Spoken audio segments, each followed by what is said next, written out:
I am now back from a 1 month trip to England. It's the very first time I've ever been to England. And in this video, I'm going to tell you how I got there, which was a bit unconventional, and some of the different things that I did while I was in England. And I will start by saying this trip ended up being nothing like what I was expecting.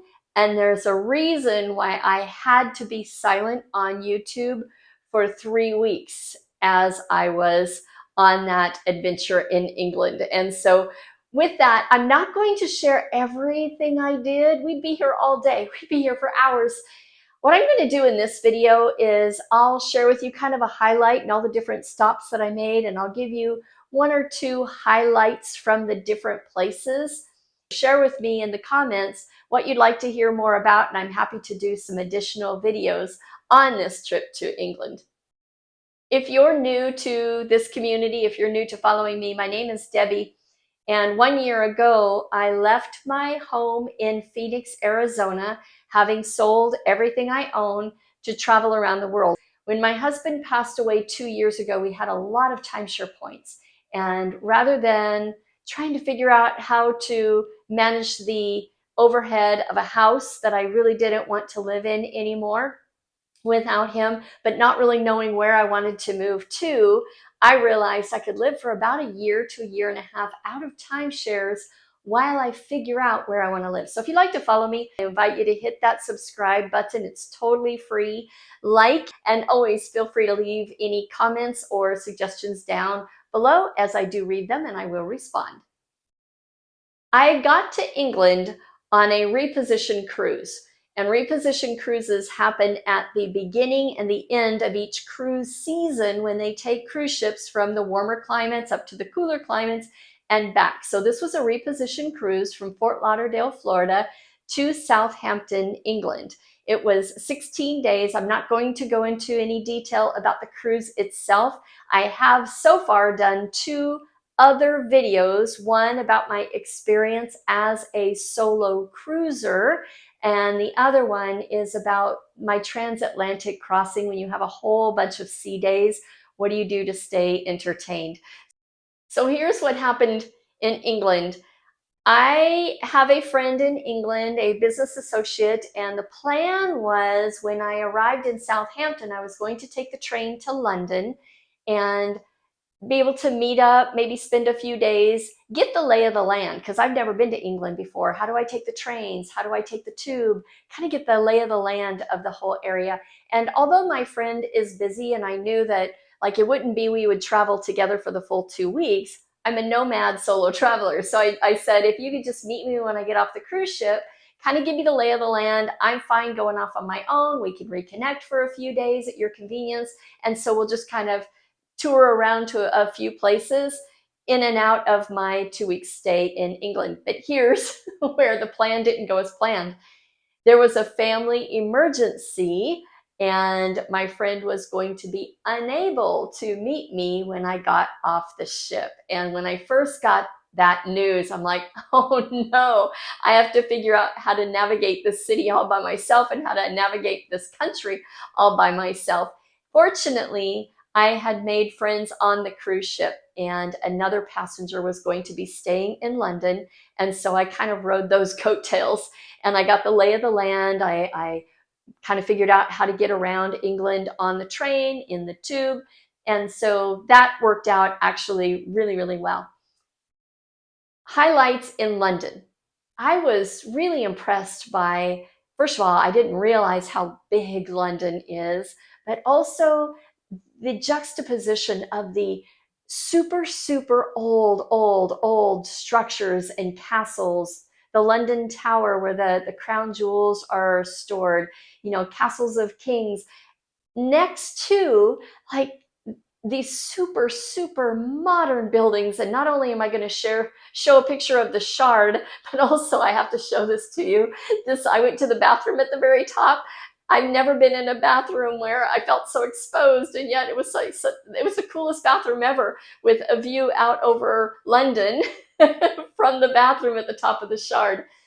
But I was really impressed with London. I loved, there was so much to do. There's so many places to go. I felt very safe traveling around. And highlights of London. Here's what I'm going to say is my biggest highlight, aside from just so much to see and do there. Hamilton was playing in London, and if you go see a Broadway play or a very popular play or musical in the US, it's way more pricey than in London. So Hamilton was playing in London, and I compared the theater prices. In LA, seats that are 5 rows back, center stage, would cost somewhere between $1,000 and $1,500.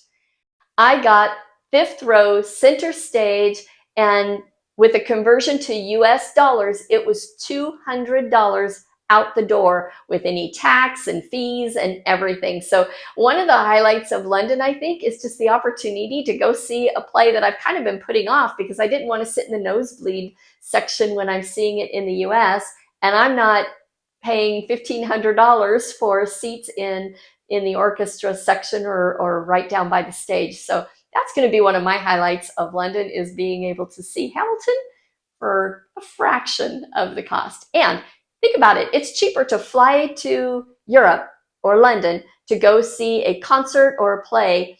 And even with the cost of airfare and the hotel, it might be cheaper than seeing it in the States. So here's where things really started to go haywire, like really haywire.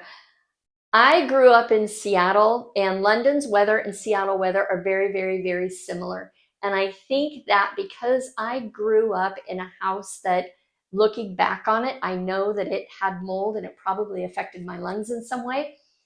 In London, staying in some of these old hotels that were built in the 1700s, the 1800s, they've all been renovated, but I think it really bothered my lungs. And it started with runny nose and a sore throat, but I was never sick. I really think it was allergies because people around me never got sick.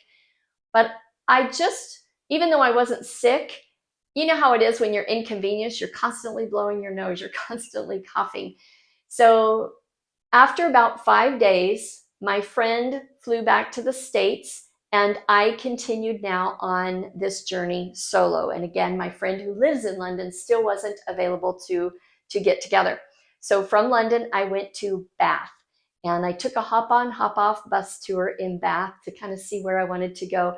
Loved Bath.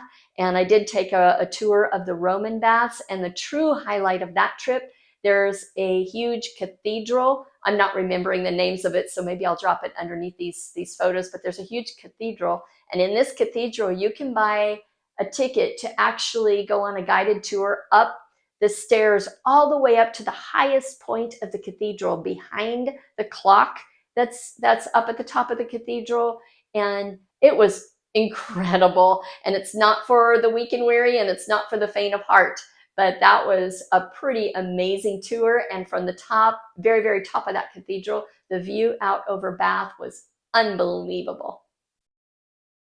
From Bath, I took a train back to an area near Windsor because I do have another friend who lives near Windsor Castle. And so that was the highlight of the 2 days that I spent with that friend, is I got to tour Windsor Castle. Not a whole lot of pictures. You're not allowed to take pictures inside either the cathedral or the castle itself.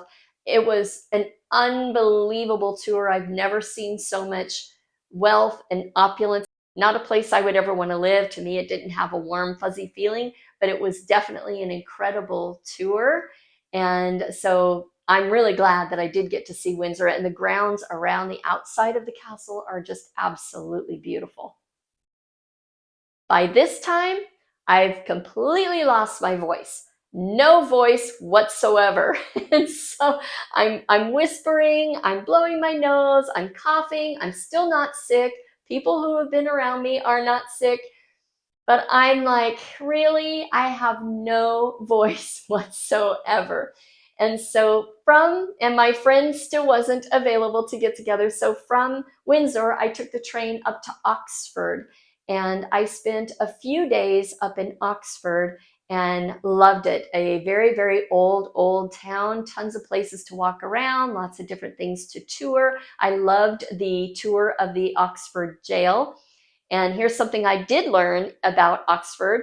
I thought Oxford University was like one university, and it's not. Oxford University is kind of like an umbrella, but there are a number of colleges that are all located in the town of Oxford, and all of those colleges are issuing a degree from Oxford University, even though you apply to the different colleges. I never knew that.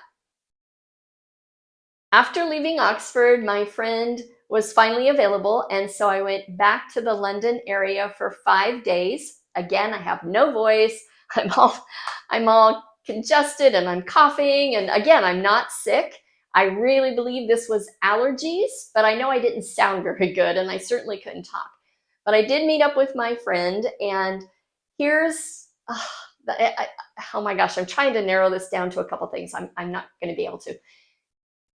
When I was in Bath, the hop-on, hop-off bus driver told me if I'm going to see Stonehenge, I should also visit Avebury. So me and my friend, we went to Stonehenge in the morning, bought tickets. You can't get up to the stones. You can't go into the center of Stonehenge unless you're on a VIP tour.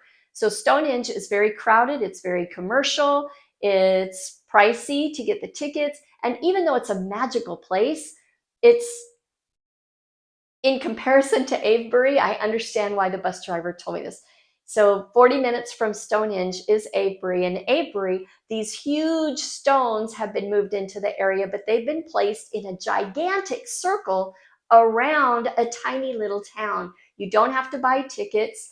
Parking is about $7. There's an old cathedral and restaurants and a store and a few houses, but you can walk all the way around these great big stones. You can touch the stones, and there's a whole bunch of little lambs in the area, and they were so cute. These little lambs that were popping through the fields, and you have to watch where you step because you are in the area with the little lambs. But two things happened that day. Number one, when I was at Stonehenge, it was 11:11 when I took out my phone. If you guys follow me, you know I see ones everywhere, and it was really cool to see 11:11 while I was at Stonehenge. And then when I was at Avebury, I got a picture of one of the little lambs that was numbered 11. He was just too cute for words. I also did take a tour of Leeds Castle, absolutely loved it. Canterbury, absolutely loved it. I'm not going to go into detail in this video, but if you are in England, highly recommend a tour of Leeds Castle and Canterbury. Leeds Castle is very modernized. It's absolutely beautiful, incredible history there. And then the final day that I was in England, I went to a place called Wisley Gardens, and it's a horticulture school. And we walked at least 10 miles, and I don't think we covered the same path twice. It was incredible. They have like Japanese gardens with all the bonsai trees. There's a rock garden. There's glass houses with an orchid farm. There's like a botanical like a desert scape inside of one of these greenhouses. You can walk along a river. There's swings. You can look out over the river, bird watch. This place is unbelievably big and well worth it. And I don't know that there are organized tours that go to Wisley Gardens, but if you are in England and if you have a way of getting to Wisley Gardens, I can't recommend it enough. If you just want to take a day to walk around with a friend and talk and relax and have a bite to eat and enjoy the flowers and the water. I mean, it was just, and I'll play this little video of these cute little ducks that we got to watch.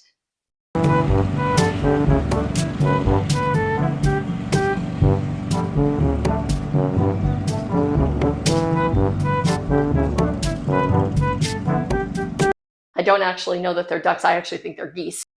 So there you have it. There's my trip to England. It was not at all as I expected, but here's the thing. Things don't always go the way we plan. And one of the things I've learned in this nomad journey is just to go with the flow. And it is what it is. And it's all going to work out. if you can just take a little bit of time to step back from the emotions or the fears or anything else and just plan what's going to come next. There was a point in time in this trip that I considered coming back to the States. I felt like I'm staying in these old hotels. By the way, I was so over dragging my 40-pound suitcase up and down the stairs because I was packed for a cruise and for a tour around England. So I wouldn't do that again, to have that long of a land tour after a long cruise. It's just two separate sets of clothes. And when you're in a place like Europe where you're going up and down stairs, bad planning on my part, lesson learned. But just know that when things don't always go as planned, you can still have an amazing, amazing trip. I ended up not coming back to the States early, and I'm so glad I didn't, because my final days in and around London turned out to be among some of the best days and excursions and just things that I got to see and do. It was just incredible. And so with that, be sure to hit that subscribe button. That way you'll be notified anytime I do post a new video. And it also tells YouTube what you like to watch. It's a win-win for everybody. You get the type of content you like, YouTube knows what you like, and you just show me a little bit of love, and I appreciate that as well. So with that, have an absolutely wonderful day, and we'll see you in the next video.